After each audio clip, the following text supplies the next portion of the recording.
Hey everybody, welcome to BODS Mayhem Hour. I am your host, John the Bod, aka the Bod Father, and as always, I bring you guys awesome interviews. And today it is an honor and privilege to have Mr. Danne McKenzie of Satan Takes a Holiday on the show. And we're going to be talking to him about their new album, which makes their fourth album that's out right now called Aliens. And I believe in them, so everybody else should believe. Well, I'm not going to say everybody should believe in them, but it's what you like. So, Dan, how's it going? It's going fun. It's going really fun. So what's impressed you the most about making the new album Aliens? What's caught your eye about it? I know you're the new guy kind of in here 2 years going into this, but what's caught your eye about it, if anything, man? It's been really smooth, everything.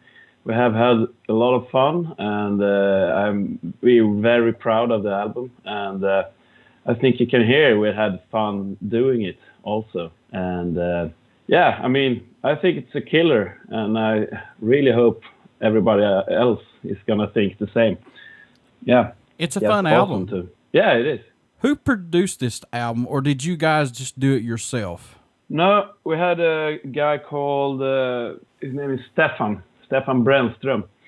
He's a Swedish dude, of course, very good producer. He also did the last album, Animal Man Woman, which was released for about 2.5 years ago. And he's a very good producer and a nice guy, and he has a small studio in the old town of Stockholm, and has a lot of cool gears in his studio, and has a good sound in his small recording room. But he really knows how to make a rock and roll album sound good, and we have a lot of confidence in him. How was working with him? Did he push you guys to your limit, or did he just let you go at your own pace and then step in and say, "Hey, look, change this" or whatever? Yeah, pretty much the latest. He's a cool guy, and he's not the guy that is actually talking too much. We had him for a couple of rehearsals, and he was like taking notes and said what he think we should like change in the songs. Mm-hmm. And then pretty much we did what he said, and all of the changes was to the better. So yeah, I mean we were pretty well rehearsed before we went into the studio, so he didn't need to change that much. I mean, just the changes he did was very, very good.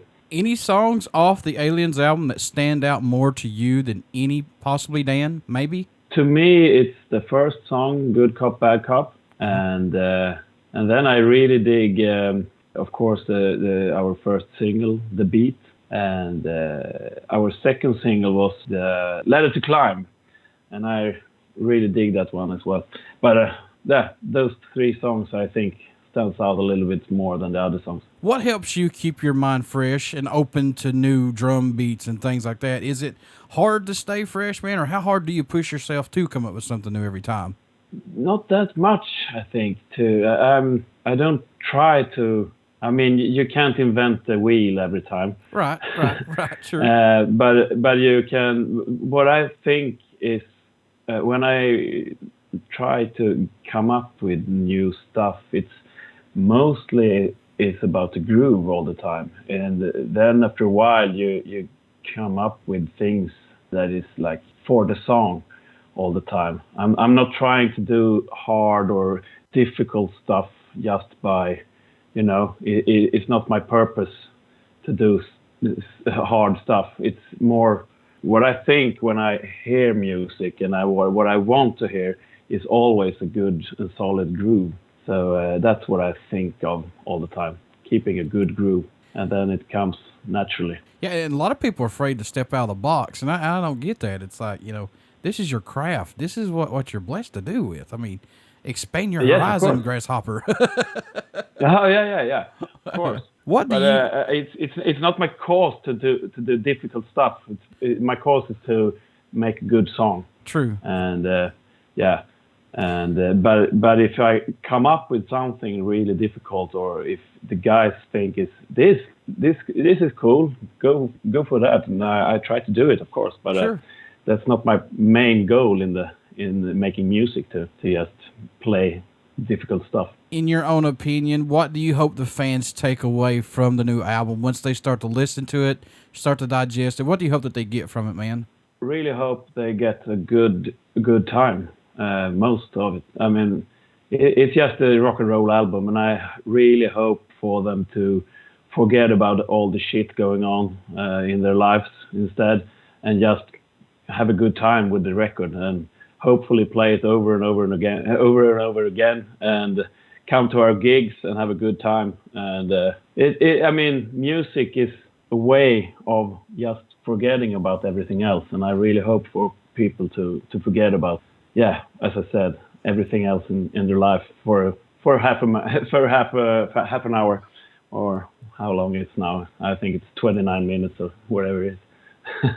What can fans expect at a show from Satan Takes a Holiday once they come out to see you guys play? They can expect a good live show, and they can expect to have a good time, and I think actually they can expect to feel like dancing. It's hard to stand still if you're watching a Satan Takes a Holiday show. So bring your dancing shoes with you. Get your boogie on. Get your boogie on. Oh, yes. Do you like the digital era that we're in right now with music, Dan? Or do you to get your music out quicker, recording-wise, things like that? Or do you prefer just to be in a studio and not do the do-it-yourself digital way that possibly? I mean, I really dig being in a studio and do everything like it used to be, so to speak. So I'm not really into all this digital stuff, and I don't really think if I'm. I like the whole stuff, an album. I like albums, and I really like bands that are releasing albums, not just songs. I always been a fan of having the hardware, so to speak, to the discs and the vinyls, and to have it all, not just having it on a USB memory somewhere. I want to have the whole thing. What does Satan Takes a Holiday bring to the table for music that's not out there as of right now, man? Oh, that's a hard question. Keep you on your toes. Oh yeah, I mean, we're just making music, and I think we bring music for people to enjoy for a while. And we're not a political band in any way, but we just want to make people happy. And I think there is so much shit going on right now, so if people can listen to our music and forget about it for a while, I'm very happy to inspire other people to have a good time. It's true, man. I mean, you can't get on social media without posting your own opinion. Now, this is your own opinion. And somebody coming back and having a shit fit over it. I mean, this is your own opinion. If you don't like the political deal of what somebody posts, then just don't comment. I mean, you know what I'm saying? Exactly. Yes, Yeah, I totally agree with you. There's a lot of people they think they have to tell you everything of what they think. But I don't really care about that. If I want somebody's opinion, I ask for it. Yeah. And so I totally agree with you. There's a lot of people with they think they have to say everything, but fuck it. Exactly, my brother. Exactly. And people have lost friends over this shit. I mean, it's petty shit. I mean, folks, Stop it. Just fucking chill. Exactly. Chill and have a good time instead. Yeah. Oh, have a beer and listen to some music. Dan, what made you want to become a musician? What was that spark that said that's what I want to do right there? The spark, actually, I was like 4 years old. Really? And my sister gave me, I got some bigger sisters, and one of my sisters gave me Kiss Destroyer when I was 4 years old. Nice. And I still think it's a very nice record, but and I was listening to that record every day for 2 years or whatever. And then I got into, from that there was like Ozzy Osbourne, Motley Crue, stuff like that. But then when I discovered Motley Crue I also discovered Tommy Lee, of course, and he was the cause for me being a drummer. Actually, when I saw him playing, I was like amazed, and I wanna play drums, Mom. I wanna play drums. And, yeah, so actually it was Motley Crue, Tommy Lee, and after a while, a couple of years more, I got a drum kit from my parents, and I banged them all the time. Sounds like you had a kick-ass sister, man, to get you Kiss Destroyer. That's pretty badass, in my opinion. Yes, yeah, the best. I'm sure you guys get this, but what's it mean to you when you receive an email, or when you receive an email from a fan, or prior to the shows or after the shows? They'll come up to you guys and say, hey, look, your music has pulled me through a tough time.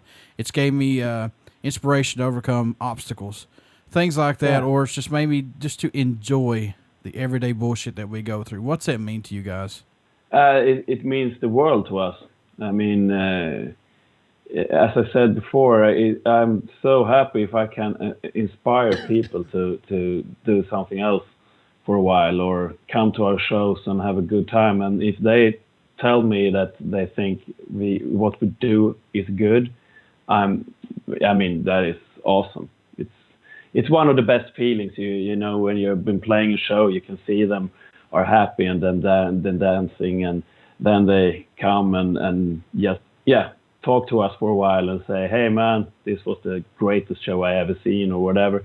I mean, yeah, it's awesome. It means the world to us. As a fan of your guys' music, thank you all for what you're doing. I like it, and continue on what you're doing, my friend. Thank you. Folks, Aliens is out right now. Please go out and pick this album up. Good sir, how can folks stay in touch with you guys, buy some merchandise, and tour dates, things like that? How can you do that, Dan? They can find us at our website, satantakesaholiday.com, or Facebook, of course, Satan Takes a Holiday, or Instagram, or wherever you on the social medias. Satan Takes a Holiday. We're there. Would you care to do a promo for my show before I let you go? Oh yes, of course. Hello folks, this is Danne McKenzie from Satan Takes a Holiday, and you're listening to BODS Mayhem Hour. Yeah. Everybody stick around. We got some great music coming up, and you only hear these interviews right here on BODS Mayhem Hour and Uber City Radio. Aliens is out now. Go pick it up. Support Satan Takes a Holiday. Thanks, Dan, my friend, for being on the show. Thank you, bud.